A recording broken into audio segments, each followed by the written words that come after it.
Welcome, everyone, to Holistic AI's Policy Hour for the month of April on managing risks with AI governance. For those who are joining us for the first time, Holistic AI is an AI governance platform with really a mission to empower enterprises to adopt and scale AI with confidence. We're a very socio-technical and multidisciplinary team of experts from machine learning, AI, data science, ethics, applied ethics, business psychology, as well as legal and policy. We have deep practical experience in auditing AI systems, having assured over 100 enterprise AI projects covering more than 20,000 different algorithms. Our clients and partners include Fortune 500 organizations, SMEs, governments, and regulators. We work with several organizations to conduct independent evaluations of their AI systems, of their AI deployments through a proprietary SaaS platform for AI governance with a variety of solutions on LLM auditing, risk management, auditing, and regulatory compliance. I'm Siddhant, and I'm a part of the policy team here at Holistic. Now, over the past few months, our policy webinars have really covered a variety of pressing topics in the very dynamic AI policy ecosystem. From the EU AI Act, where we had Kai Zenner from the European Parliament, to unpacking the NIST AI risk management framework with NIST Smart and Stanley.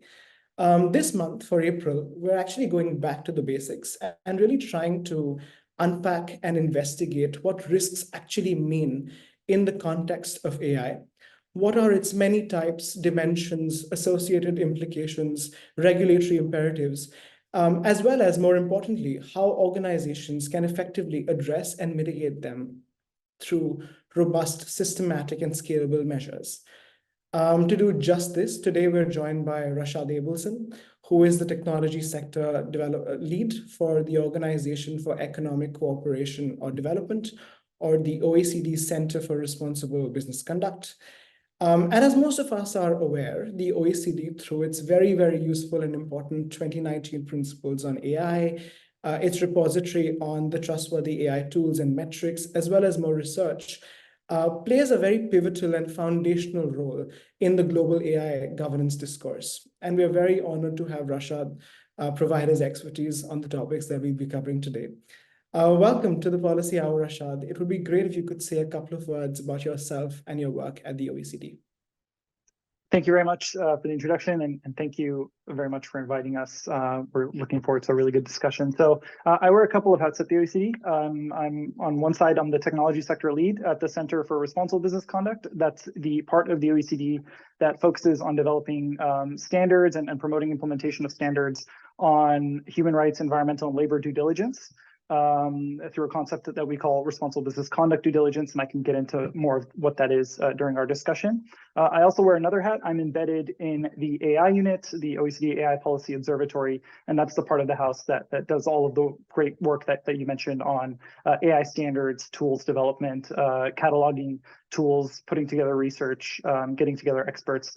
So I'm embedded in both teams, and I'm trying to bring together these two policy communities through some projects that I'll discuss in the call. Amazing, and very excited to have you with us today. I want to start our conversation today, Rashad, with this slide, really showing how the EU AI Act and the NIST AI RMF, arguably the most sort of influential regulatory frameworks on AI today, define and differentiate between AI incidents, risks, and harms. As can be seen here, there are similarities in the definition of risk, for example, as well as subtle differences in how they contextualize and articulate these sort of important terms and contexts. My first question to you is, how would you define risks, harms, and incidents in the context of AI systems? And how does the OECD look at these concepts? Right, so to answer that question, I'm going to start off with a few disclaimers I think are helpful. Sorry, I'm a lawyer, and I have to preface all of my answers with complicated disclaimers, but I can't help it. So a lot of our work at the OECD is done in consultation with multi-stakeholder expert groups involving governments, standard setters, industry, academia, civil society, and workers' representatives. And on this topic, the topic of risks and harms and monitoring incidents, we've developed a couple of these expert groups that are focused on a couple of things. One is an expert group focused on developing a tool to monitor incidents, and the other is an expert group to develop guidance for risk management. So in the context of those two projects is how we're trying to develop a clear understanding of those terms, risks, harms, and incidents. And we're working with our experts to develop those definitions in order to apply them to those projects. One of the key objectives of those projects is to support company implementation of risk management requirements across multiple jurisdictions. So when we're trying to understand the definition, we're really trying to base those definitions on international frameworks and on the leading initiatives like the AI Act and the NIST RMF that you pointed out, but also OECD standards as well. So that's just a disclaimer. Those definitions are also still works in progress and subject to more internal consultation with our experts and with the governments that oversee our work. But those background and disclaimers aside, I'll give you kind of our understanding of those definitions. So we look at risk as the likelihood or potential of adverse impacts. That lines up quite nicely with the definitions of risk that you've shown on the screen. I see the ones that you show on the screen also take into account the severity of the risk or the significance of the risk. At the OECD, we kind of look at that as a separate issue. So you have the risk itself, which is the likelihood, and then the significance of the risk where we take into account its severity. Incidents, we understand as events or circumstances or series of events where the development, use, or malfunction of one or more AI systems directly or indirectly leads to a harm. Directly or indirectly are really key terms there in terms of our understanding of the linkages with harms and how far that extends. And then in terms of harms, we consider harms to people, harms to the planet, so the environment, harms to property, communities, and then violations of human rights or laws intended to protect fundamental labor intellectual property rights. Absolutely. And thank you for that disclaimer as well as that very comprehensive answer. Given that we're sort of in early stages of AI policy regulation, sort of norm shaping, it's really important that there are a multiplicity of definitions, a multiplicity of understandings that are more representative, as opposed to kind of one sort of rigid understanding of the same. So thank you for that. It's safe to say that with the increasing adoption and deployment of AI systems across the board, across industries, contexts, jurisdictions, there has also been a perceptible increase in AI incidents and risks worldwide. These risks, as shown, and this is just a smattering of the many that have proliferated in recent times, can be of many types, right? Such as bias, copyright, infringement, AI-generated misinformation, disinformation, deepfakes, to even sort of the more systemic risks, such as the impact of AI deployment on the environment, sustainability, and even sort of, the future of work. And this really sort of brings me to my next question, Rashad. What have been some of the major AI incidents in recent times that have prompted public attention, regulatory attention, on the risks and harms brought forth by such systems? Right. So, I mean, without naming specific individuals or companies, there are some AI use cases or misuses that I think captured policymakers' attention the most. And we've seen these come up in policy discussions at the OECD, in conversations with our experts, and in other fora such as this, where these harms are frequently brought up. I think if I had to list probably the most significant ones that have come to our attention in terms of how much they're brought up in conversation, social media algorithms and generative AI, and the notable impact they've had on pushing misinformation and propaganda, and the impact that's had on minorities or other vulnerable groups like children and teenagers online. That's a really strong point that's captured policymaker attention. AI-powered surveillance tools that are used or misused by law enforcement and security services or authoritarian regimes. Those incidents have definitely come up. AI-powered tools to hire and monitor workers, often in invasive ways, is an issue that has come up as well. And then the use of AI and AI-powered decision-making and relying on AI-powered decision-making for the provision of public services. For example, disbursement of welfare or administration of justice or predictive policing, things like that. These are issues that have definitely come up in our research and in our conversations with experts. And those harms can really lead to serious erosions of public trust in governments, in business, in the media, and all of those things that have really concrete impacts on our everyday lives. So, the way we vote, the way we purchase products, how we work, what we teach our kids in school, and all the digital technology we interact with are all implicated here and potentially involved here. So yeah, those are, I mean, it's everything. It's a lot, and it just highlights the importance of this work and of managing it responsibly. I just want to say, if you'll allow me to go on a mini tangent here, it's not all doom and gloom. Our approach to risk management isn't just about demonizing businesses and focusing on harms. On the contrary, we'd like to give a clear path to operate in a sustainable way for companies to continue to innovate, to continue to take risk, break new ground, develop this tech in interesting and ways that involve risk taking, but just to do so in a responsible way. So that means in a way that's transparent and accountable. And so yeah, there are serious harms associated with it, but it's not all doom and gloom, and it can be done responsibly. Absolutely, and we agree with you 100%. Risk management, innovation are two sides of the same coin, and they have to be prioritized sort of simultaneously. And sort of they are mutually reinforcing. One brings out the other and vice versa. So absolutely. I also find it very interesting that some of the use cases that you've mentioned overlap quite significantly with how the EU AI Act characterizes high-risk AI systems. So it's wonderful to see some of that overlap happening and all of that, and we kind of get into that in a bit. I also kind of want to show these graphs that have actually been taken from Holistic AI Tracker, which is our comprehensive database on AI legislation, standards, incidents, and fines, where we are seeing countries like the US, China, UK, EU, and even India really ramping up their efforts over the past couple of years in trying to manage these risks through actions like lawmaking, as well as punitive actions like penalties. Could you tell us about the long-term implications of such measures, as well as sort of the larger incidents, risks, and harms? What would be their eventual effects on AI adoption, innovation, deployment at one spectrum, and what would sort of be their eventual effects on public trust as well? You're right. So we've also seen a variety of approaches among OECD governments or governments that are participating in OECD conversations on this. Some mandatory, some voluntary. The requirements range from at the most extreme end on product bans for specific use cases or import bans, export bans, to deeper due diligence requirements that more closely mirror international standards on risk management. So requirements to, develop internal management systems, identify risk, publish your due diligence processes. Other, more voluntary on the voluntary side are simply calls for transparency and disclosure of risk management efforts or of the capabilities of the system. I think that's on the lighter end of requirements. Obviously, our governments all vary in their approaches, and we don't have a singular, right way forward that we're prescribing to our governments.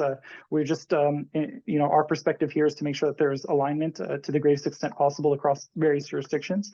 In addition to the AI Act and the executive order in the US and the NIST RMF, I would also consider new legislation that actually has just come up in the EU, the Corporate Sustainability Due Diligence Directive. It was voted through European Parliament yesterday, and it's set to be adopted by mid-May. And our reading of that text also suggests that it could have a significant impact on the design and distribution of AI systems.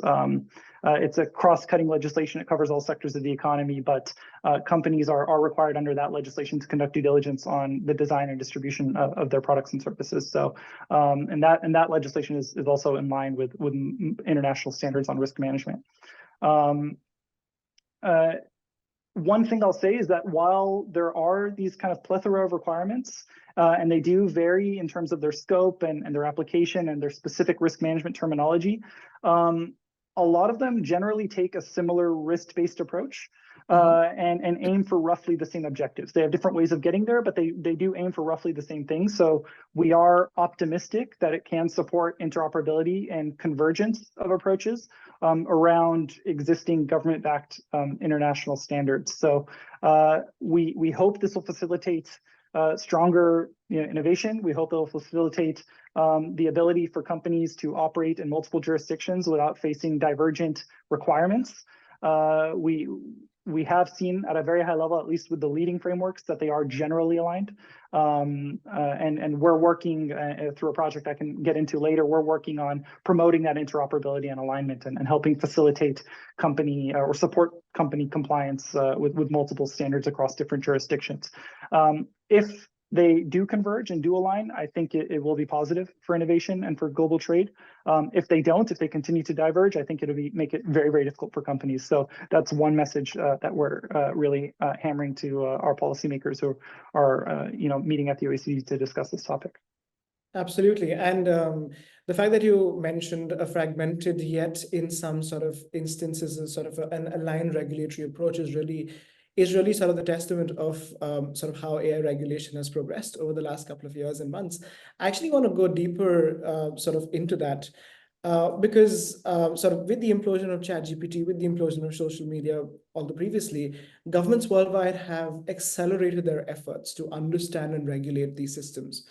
You very sort of aptly mentioned the European Union, which through the AI Act is seeking to govern AI systems deployed across use cases, model types, general purpose AI systems, as well as across risk levels, as you mentioned, using the risk-based approach. Across the Atlantic, of course, you also mentioned, thank you for making my job easier, the Biden executive order on AI, which mandates federal entities to take a series of actions to ensure the safe and secure development of AI systems. But again, the onus is on federal entities and not on organizations. But parallelly and complementarily in the US, we're also seeing an increasing adoption of voluntary and use case agnostic standards like the NIST AI RMF, as well as kind of more broader globally ISO standards such as ISO 42001, 27090, 38507, etc., to achieve similar objectives. Essentially, we're seeing diverse types of interventions, some stringent and very comprehensive, like the EU AI Act, some sort of federal sort of oriented, like the executive order, and some voluntary, like standards, as well as a bunch of light touch approaches, such as the ones espoused by the UK, etc., being put into place today. While there is a certain degree of alignment, there also are differences in how these are operationalized, how these are implemented. Could you sort of help us unpack how these regulatory and legislative interventions are sort of playing out in, of course, the US and EU, but kind of more globally to address diverse types of AI risks? Right. So, I mean, there's a recognition and by policymakers that these risks and harms don't exist in a vacuum. There are a lot of actors involved, and each has their own kind of certain responsibilities with regards to identifying, preventing, mitigating, and remedying the harms ultimately. So we believe at our outlook and what we've seen already being implemented is that what we call a smart mix of measures is necessary to incentivize all of the actors to proactively play their part. So that includes clear, detailed guidance for companies that's practical and implementable. The NIST RMF is, I think, a good example of that. In addition to the RMF from NIST, you also have these kind of sector-specific applications of it that others are developing and submitting to NIST. So I think that's a really strong example of what's needed. Capacity building and training, in particular for SMEs, is really important, and that's another policy measure we're seeing that was included in some ways in various pieces of legislation and other policies that came out from different governments across the OECD. I think what's necessary is a robust auditor and certification community that can effectively monitor and enforce the voluntary standards or the industry-led standards and act as barriers to market entry if needed for actors that fail to put in place risk management systems. Another aspect of the smart mix is well-resourced and protected civil society organizations, which will help monitor bad actors and shed light on harms and do that really important research that's necessary to identify risks and support company implementation of a lot of these voluntary initiatives. Also, and this was part of the executive order, governments should be actively playing a role in promoting responsible conduct, and that includes through their own procurement practices. And acting, putting into action their recommendations on business by sourcing responsibly, updating their procurement standards and their own use of AI systems to meet international standards as well. So governments definitely play a strong role here, as well as through enforcement. Absolutely.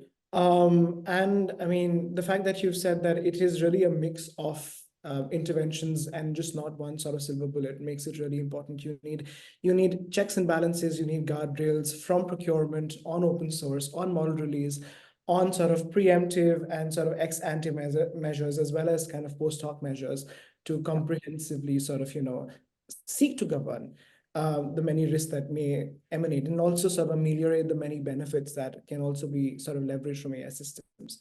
Absolutely, and thank you for such a comprehensive overview. Coming to the crux of the issue, we're also seeing that in response to these emerging regulatory measures, voluntary, compulsory, non-binding, etc., there is this growing need to proactively evaluate AI systems by sort of enterprises deploying them to prevent financial, reputational, economic damage. And because of all of that, there is an increasing adoption of AI governance measures, such as applying robust principles to organizational practices, establishing monitoring systems to effectively manage and mitigate such risks. In the context of all of this, the OECD has been doing a lot of important work in this regard through the 2019 principles, as well as the OECD AI Incidents Monitor. Could you tell us how these tools by the OECD, even the Trustworthy AI Toolkit, for example, can be leveraged to effectively and robustly manage these risks over time, in addition to all of the regulatory momentum that we just discussed? Right. So, as I said, one of our core objectives at the OECD is to help support company adherence or compliance with these various initiatives coming out in multiple jurisdictions. What we're doing is putting all of the tools in one place and all of the resources in one place in what we hope is an easy-to-use platform for companies to be able to access the tools that are most relevant for them, to be able to search the incidents that are most relevant to how they're using AI or how they're deploying AI or how they envision designing their AI models. Those tools and everything we feature on our website, we hope are grounded in the international government-backed frameworks like the OECD AI principles, but also other relevant principles like the OECD guidelines on responsible business conduct, which I think is quite relevant here as well. We're just offering concrete resources for companies to either bolster their existing risk management processes or to get started on this path. Another project we are working on that we hope to add to this kind of broader toolkit is the development of clear guidance for companies. I see that it was a link in the chat to one of our guidances. So we're working, like I said, with a multi-stakeholder network of experts, and the objective of that guidance is to bring together requirements from all of the leading risk management frameworks and initiatives into one specific tool. So as part of that guidance, we're mapping out how the core requirements from the various frameworks all relate to each other. And then we provide a list of example, what we call practical actions that companies can take to implement that requirement. So it'll, for example, say, Article 32 of the AI Act, which relates to map criteria number 7 in the NIST RMF. I just, made 2 random examples. I don't know if those 2 actually relate to each other, but that's kind of how we're structuring our guidance. The OECD has a long history of developing guidances like this. We started about 15 years ago with the development of a due diligence guidance for risk management in mineral supply chains. We've since developed similar guidances in garment supply chains, agriculture supply chains for use in the financial sector. And these guidances have been integrated or referenced into law or voluntary initiatives in each of those sectors and have actually become the de facto benchmark, international benchmark for risk management in those sectors. So a lot of that success is owed to the practical nature of these guidances and of the tools surrounding them. They're developed with significant consultation and buy-in from business and as well as from government and civil society and all of those who participate in our consultation processes. So yeah, we're looking to develop another useful tool, in this case, applying those existing standards to this new area, the development and use of AI. And if I can just add one more point, these tools don't just focus on developers and deployers of AI systems, they actually cover the entire value chain. So there's a lot of actors involved. There's investors, the financial sector plays a significant role in enabling the development of AI systems. You have digital infrastructure providers, hardware manufacturers, semiconductor distributors, for example, that play very significant role and that have significant leverage in driving responsible business conduct, uptake of responsible business conduct across the AI value chain. So it's not just the developers and deployers, it's also the suppliers of AI resources and also the users of these products who have their own responsibilities as well. Absolutely, really appreciate that. And I mean, with our work in sort of the AI policy ecosystem, we definitely do see that a lot of the AI policy discourse gets limited to deployers and developers and providers of models and not really sort of looking at the procurement side of it or the investment side of it, et cetera, et cetera. So it's very important that sort of these sort of systemic factors are also considered by regulatory frameworks or sort of principles like these, so as to ensure that sort of there's a whole of society, governance approach that can be taken proactively by stakeholders across the spectrum. Another sort of mention to our wonderful audience, they seem to have gotten very excited. There are lots of questions coming our way. Please feel free to add all of your questions on the chat function and our team will take them up and we kind of, address all of those towards the end of the session. And also, Rashad, I think you mentioned about certain provisions of the EU AI Act and the NIST framework. With the legislative provisions changing every day with each and every agreement and iteration of the EU AI Act, one really can't keep track of the numbers. So really understand where you're coming from. This actually brings me to my next question. And essentially AI risk mitigation, which is also a very important cornerstone of the whole AI governance puzzle, can also be achieved through novel techniques such as algorithm audits, which is sort of shown in the cyclical diagram here, where entities can systematically triage, assess, mitigate, and assure an AI system or a particular AI use case against model risks like robustness, efficacy, privacy, bias, and explainability. And in sort of parallelly, we're also seeing this increase in sort of conformance with standards developed by entities like the ISO IC. I mentioned a couple of standards earlier. Senelec in the European context, they're tasked with developing harmonized standards under Article 40 of the EU AI Act, as well as NIST in the US to ensure that sort of a holistic, comprehensive, and truly socio-technical approach is taken to manage these risks. And a lot of standards development is a participative and collaborative process, which is also sort of a cornerstone of how the OECD develops a lot of its tools, principles, and frameworks. So on a related note, Rashad, could you share how the OECD envisages its initiatives like the AI Incidents Monitor, but more importantly, its expert groups on incidents, risk and accountability, futures, compute, etc., to develop future-proof and interoperable AI governance systems and mechanisms such as these? Yeah, so I mean, the OECD has really significant convening power in this space. In addition to our governments, like I said, we bring together standard setters. Senelec, ISO, NIST are all part of our expert groups. So these are stakeholders that we are getting in the room to meet virtually, sometimes in person, to discuss and to share their experiences and to share best practice and knowledge. Not only we're getting them in the room together, but we're putting them in the room with governments, with civil society, workers' representatives, and companies, actually companies across the AI value chain. So not just the developers of AI systems, your big tech firms, but also companies using the tech from healthcare sector, manufacturing as well. So finance in particular as well. So we're getting them all together in the room, and we're having them share best practices and knowledge, and we're pushing as to the extent that we can, obviously subject to internal political considerations, for alignment and coherence and convergence.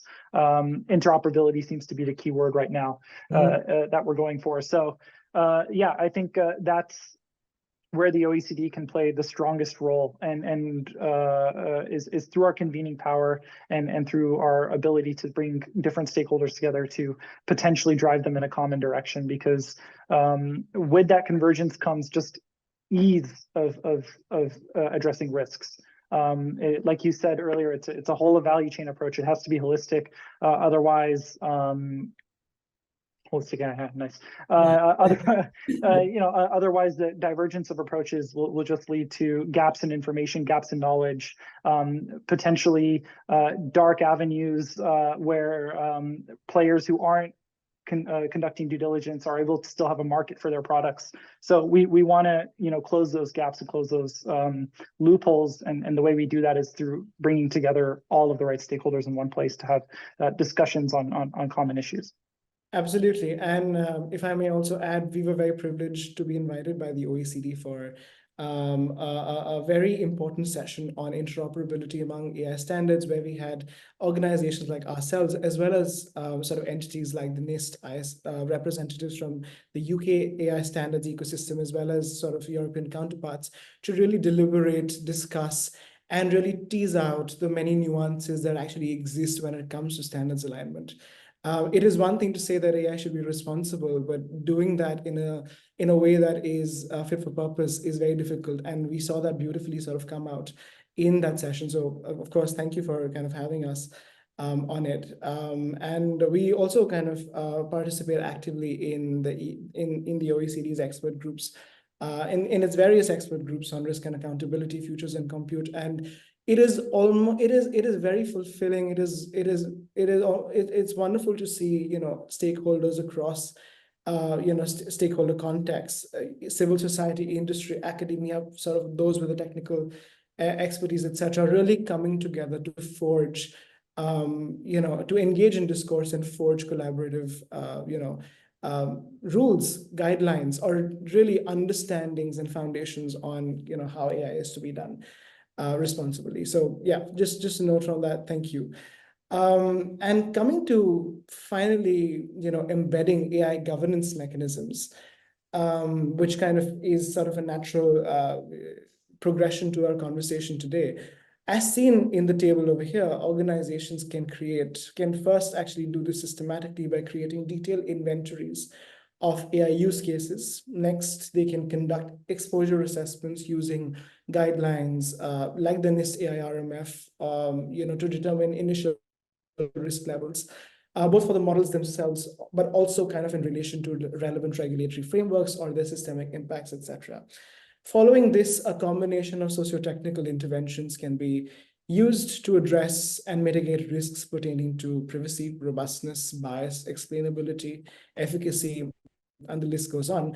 And these sort of mitigations can then be documented in conformance with regulatory principles and in obligations, and can effectively be used to benchmark AI systems against them, as well as technical standards, ensuring compliance assurance. So Rashad, if you could give us a couple of initial thoughts on this, and also how do you think, given that all of the important work you do, can organizations embed such tools proactively as well as retroactively into their systems, tools, and processes? Yeah, so my initial feedback on this, I think it's excellent. A lot of the recommendations here appear across various frameworks and also appear in our current draft of the guidance that we're developing. Just to say, it's still a work in progress. We're expecting the final output later this year, but we're still deep in the consultation phase right now.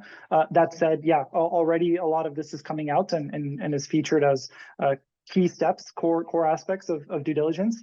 What I would say is also important, and not specifically listed here unless I'm missing it, is the role of stakeholder engagement in all of this.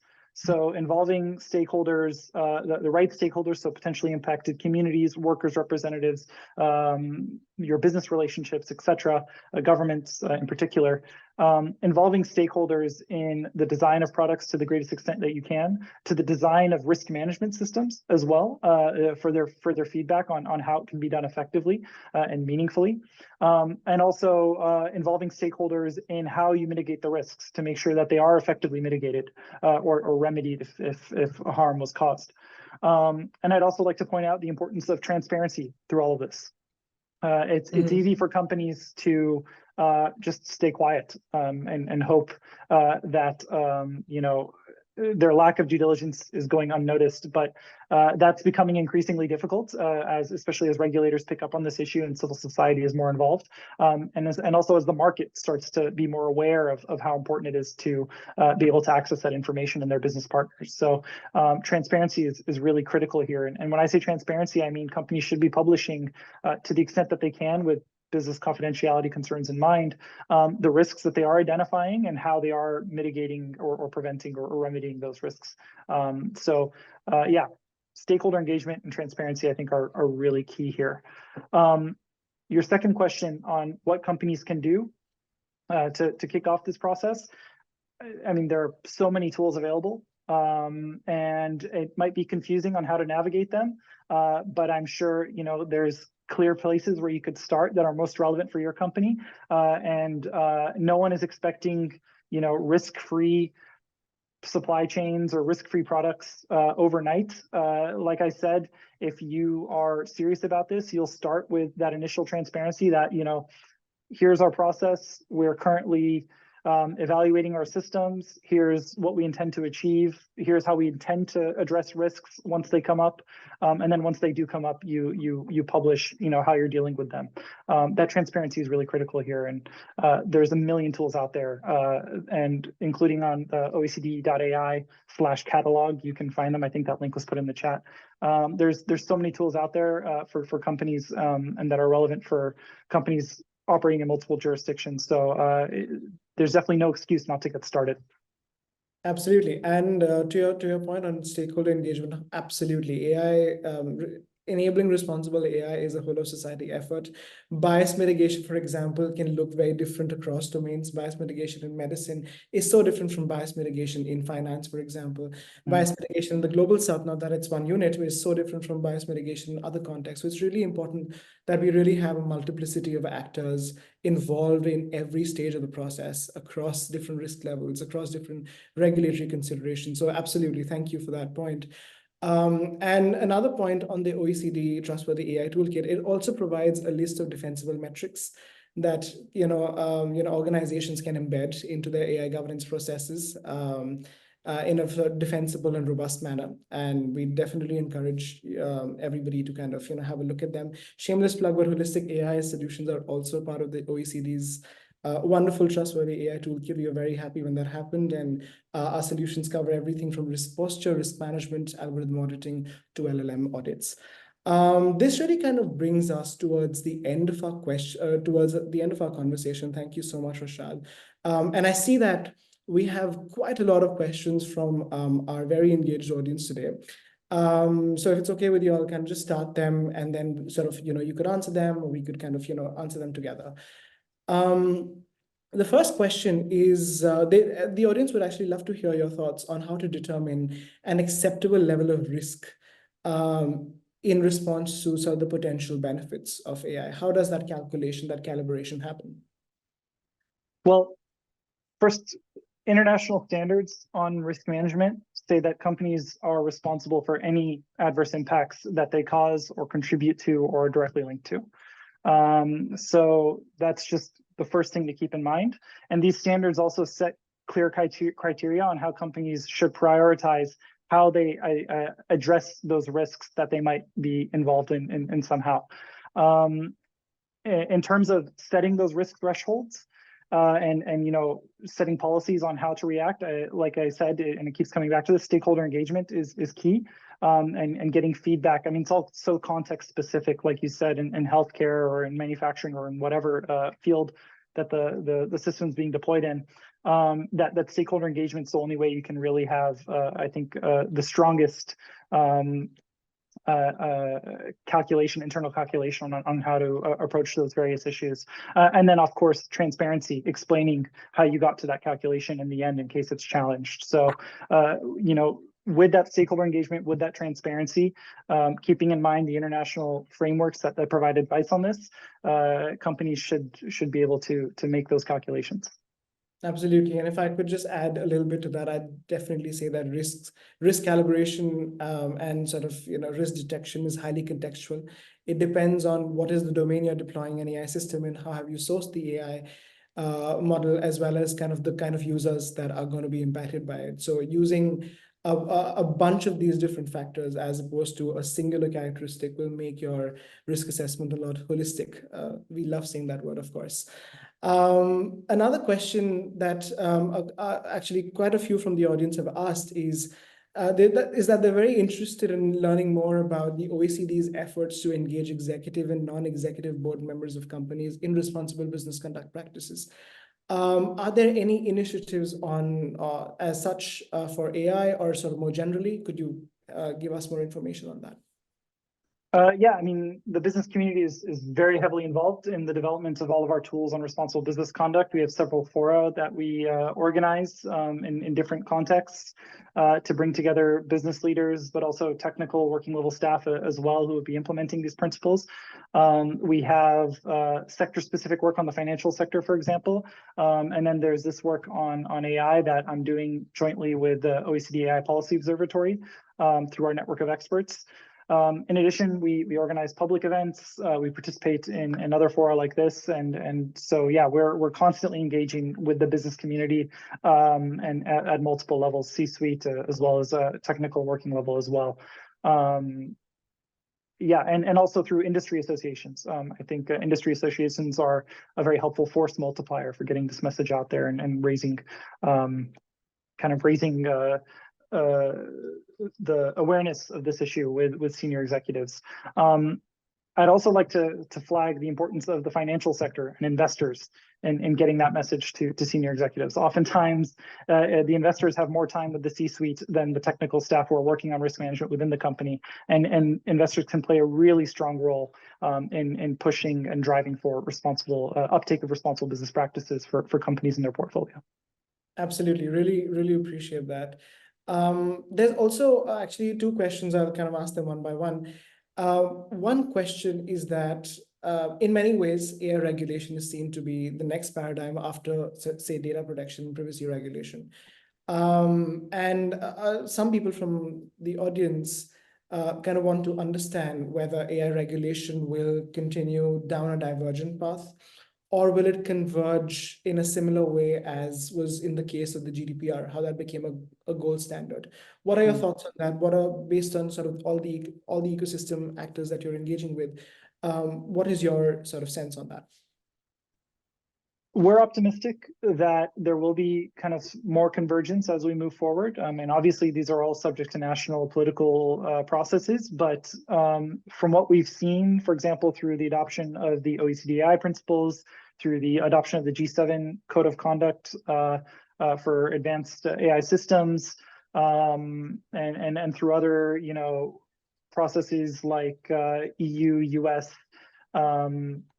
collaboration on risk management and assurance.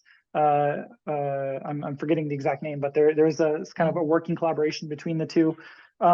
Just from all of these, we've seen consistent endorsement of international principles or reflecting internationally accepted principles in the development of those standards and initiatives. So we think it's, convergence is likely, or we're optimistic that we can drive to make it happen.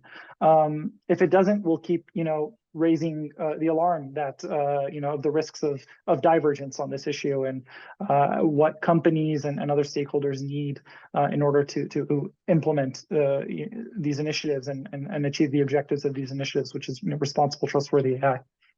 Absolutely. And I mean, we're at that stage of the sort of the regulatory discussion where we really need an amalgamation of different approaches to really tease out the relative benefits, limitations, concerns with all of them. So having a multiplicity of approaches that are different, that might be aligned in some aspects, but not the other, would just be beneficial to the eventual, the eventual success of a responsible AI governance ecosystem. So absolutely, thank you for that answer. Another question from our audience is, do you think that legislations like the EU AI Act, as well as emerging standardization activities, both by standards making bodies like the ISO, as well as by organizations like the OECD, will see some sort of divergence when it comes to generative AI models, given that there are so many contestations, there's so much of scientific uncertainty when it comes to all that? Or do you think that there will be an increasing complementarity between all of this? We'd love to hear what your thoughts are, and there's a follow-up, but I can ask that after your answer. I mean, right now there's collaboration and complementarity, and our member governments who govern everything we do and who are helping set our agendas and our work plans are pushing for greater collaboration and greater complementarity. So right now, it's very positive. There is kind of convergence between the different standards or organizations. For example, our expert group that's in charge of developing our guidance is chaired by Sensenelec. NIST participates in it. Representatives from the EU, the European Commission participate in it, as well as from Canada, people involved in the development of the Canadian AI and Data Act. From Brazil, so non-OECD countries as well are involved. So yeah, we're seeing strong convergence, at least at this stage, and strong collaboration and participation in each other's processes. I think that the UN Human Rights Office is also a strong resource in this. Their BTEC project developed really interesting papers on risks and risk management in generative AI, and they also very actively participate in our process as well. So we're seeing alignment, more or less. And we're glad to hear that. The more alignment, the better. There's another question, very privacy-centric, that we've gotten from the audience, is that many companies are looking at AI governance, but from a privacy perspective. As was kind of, compliance with GDPR and sort of data protection norms, privacy AI is kind of being looked at from a similar lens, which in fact is sort of could be very far from reality. How are you finding this narrative, within your circles that you engage with, as well as kind of from more at an ecosystem level? Yeah, I think it's consistent with what's come up from a risk management standpoint that a lot of the risks are related to privacy. So, how the data is gathered, that feeds into the development of these systems, and then how the systems are using that data to make inferences about individuals or users that could potentially be in violation of privacy norms or human rights on privacy. So yeah, I think privacy is a huge aspect of it. It's not the only aspect of it. There are other risks and harms that are very, very relevant, and maybe the GDPR approach isn't necessarily the only way in terms of risk management, but privacy, yeah, plays a very significant role in this, and I think that's a very appropriate avenue when it comes to risk management, at least of a lot of the issues that have come up. Absolutely. But then again, I mean, there are so many elements to AI that are not inherent to privacy, right? There's the annotation, bias in annotation, bias outputs from AI models, procurement, open source, etc. But of course, that is a whole webinar altogether, and hopefully we get to do that sometime in the future. Another question from our audience is, are there recognized certifications to verify an AI system's regulatory compliance and safe development? I'm personally not aware of existing certification schemes. I'm sure there are, or I'm sure others will be under development soon. Yeah, I haven't been personally involved in certification schemes at this stage in the process. I can tell you the OECD has a large body of work on what we call alignment assessments. So we certify the certifiers. Basically, if a certification scheme claims to be implementing the OECD standard or aligned with the OECD standard, we have done research and basically audit or shadow the auditors and done research into the implementation of those standards to determine whether they are in fact aligned with the OECD, the broader kind of OECD framework. We haven't done that yet for AI. That's kind of coming later as we develop our own understanding of what risk management should be in AI systems. Yeah, so I'm less familiar with certification schemes. I'll kind of throw that one to you. Absolutely. No, I mean, I think you covered most of it. I just add that there recently have been developments on the standards front. There is a particular standard called ISO 42001, which is concerning the certification of AI management systems that is the world's first AI governance standard. Which essentially mandates a process that organizations across the board can adopt to ensure that the development, design, and deployment of algorithms, in their organization context is done in a trustworthy and responsible manner. And linked to ISO 42001, there are really kind of a lot of other standards like ISO 42006 on auditing, ISO 27090, etc., that kind of look at different sort of pieces of the puzzle. So thank you so much for that answer. I'd just like to add to that ISO 23894. I think I'm getting that number right. And that's the one that we're considering in particular. I mean, 42001 is also part of our what we're including in the development of our guidance in terms of developing interoperability among different frameworks. But we're also concretely looking at 23894 as well. Absolutely. I mean, the numbers are just mind-boggling, but it's wonderful that more people should know about it, and that only will sort of drive eventual sort of adoption. Another question from the audience is, how should a smaller company using or wanting to implement limited or minimal risk AI systems approach responsible AI? Are regulations like the AI Act applicable for these companies? Are standards applicable, or adaptation, or just the adaptation of principles, processes, and guidelines relevant? Yes, absolutely, yes. So these standards were developed with all companies in mind, not just your large multinationals, but even SMEs, and they're developed with that flexibility in mind, so SMEs can actually implement it. So we stress in the OECD standards, but I know UN standards are the same, that your risk management is really context specific. It's context to the size of your company and the type of products or services you offer. So if you're, according to this question, a small company with a low risk system, chances are you don't have too many resources that you need to invest in risk management, but you still have to do something. You still have to demonstrate, your reasoning behind, why you came up with that conclusion and why you're investing a particular amount of resources into risk management or not. So yeah, these standards are all really applicable to SMEs too, even if they're not, specifically in scope of whatever regulation ends up being developed. Absolutely. Thank you. It seems like our audience is increasingly asking even more questions now. One question is, what do you think are the current main barriers to the practical implementation of responsible AI programs in the enterprise at different stages of product and service life cycles? Based on your work, could you kind of give us a little bit of insight into the organizational, cultural, professional frictions, for instance, playing sort of a role in the operationalization of AI ethics? Yeah, it's a very good question. And in my limited kind of observation of this over the last couple of years, I could say that one of the biggest barriers is the speed at which this product moves. From initial innovation to product deployment can be extremely fast. The way changes are made to AI systems can be extremely fast, and the decision-making processes are very rapid and often in different industries. So I worked on risk management in other sectors before starting on this project.